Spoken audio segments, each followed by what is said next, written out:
Let me also now introduce our guests who are joining us this evening. We have Member of Parliament from the BJP, Anurag Sharma. We have Congress spokesperson, Aiyshwarya Mahadev.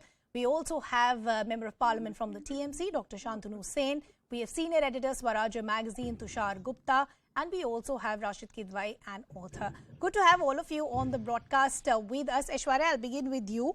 As we said, it's not just about the surprise support that we saw from Draupadi Murmu. Of course, it's very difficult to contest when you have a woman, and that also a first tribal president for the country. Party after party we saw supporting Draupadi Murmu. Even the likes of TMC had a bit of a shaky ground, saying that, if we knew about Draupadi Murmu, maybe things would have been different. So I want to understand, is there now a feeling that possibly there could have been a better candidate other than Yashwant Sinha?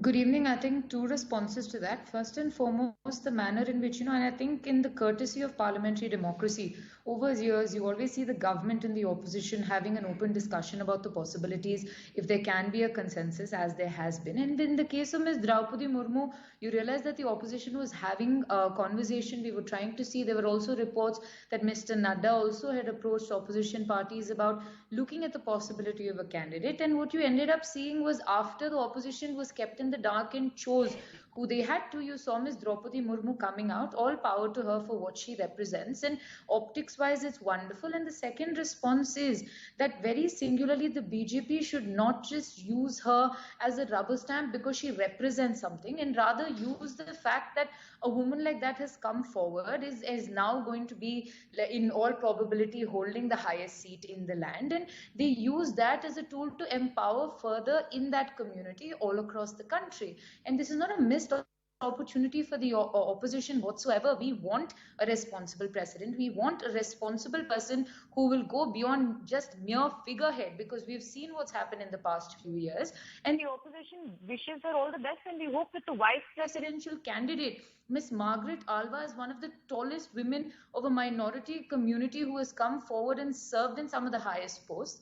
We hope that, in a lot of ways, that the government will see in merit in also looking at the opportunity of two women holding the highest offices in the land. And we think that's an opportunity for them to be bipartisan and also magnanimous in terms of how they elect representatives to this very high office.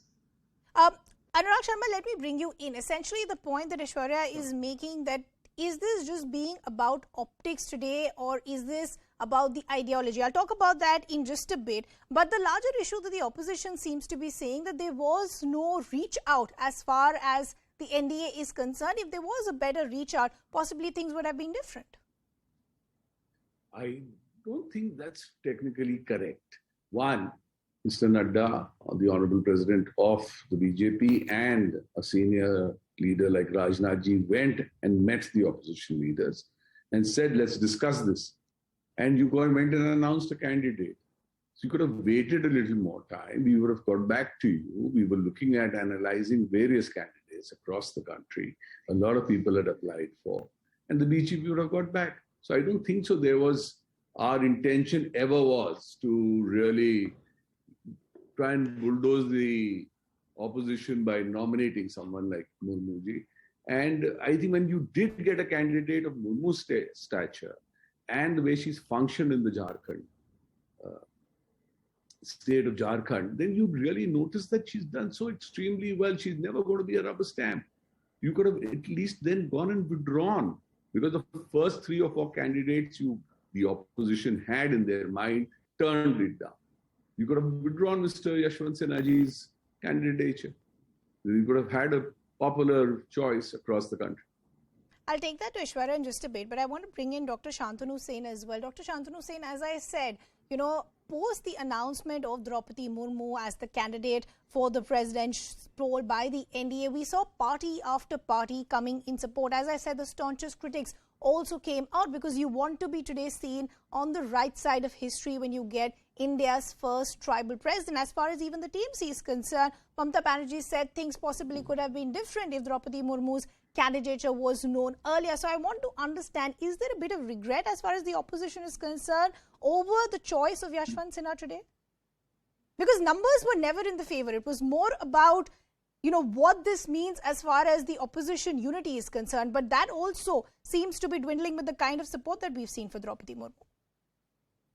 My humble submission to all through you is, please, for God's sake, don't play this tribal card once again. We all remember few years back, there was another tribal candidate for the same post which was not supported by BJP. Number two, we clearly remember after the nomination was filled up by Draupadi Murmu, electric light pole was installed at his residential place. We still remember only few months back, a tribal lady was molested at a distance of nearly 5 to 6 kilometers from presidential house. We still remember how the entire tribal communities are deprived in the country. So for heaven's sake, by putting Draupadi Murmu forward, don't play this tribal card. By putting Jagdeep Dhankarji, don't put this farmers card. India has seen the worst possible farmers protest. India has witnessed minister's son is running over the protesting farmers. So for heaven's sake, don't play these cards once again. And let me tell you what our madam has said. BJP has absolutely ruined the basic spirit of cooperative federalism. Our madam has categorically said they are our opinion, but they never shared their opinion before. That's why my chief minister, my party supremo has categorically mentioned, if there would have been any prior discussion, which is the rarest. But the BJP is refuting that, saying that there was enough reach out that took place. Despite that, we didn't see the opposition change its candidate or pull out and say that let's just have popular support as far as Draupadi Murmu is concerned. That gap was there as far as the BJP is concerned, but it never happened.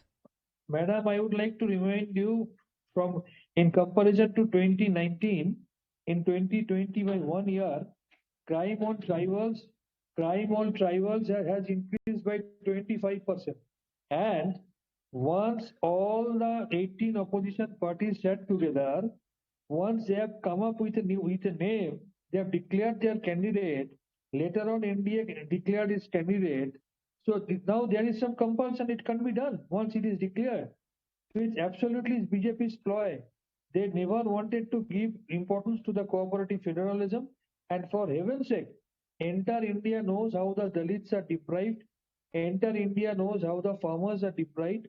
So by putting a Dalit in the form of presidential candidate, or by putting a son from a farmer's family as a vice president candidate, for heaven's sake, don't try to play this. The main reason of this is, in the coming elections to be held in 4 assemblies, there are 138 ST-dominated assembly seats, out of which BJP could own only 35. So that's why they have... I'll go to Tushar and Rashid also in just a bit, but I want a quick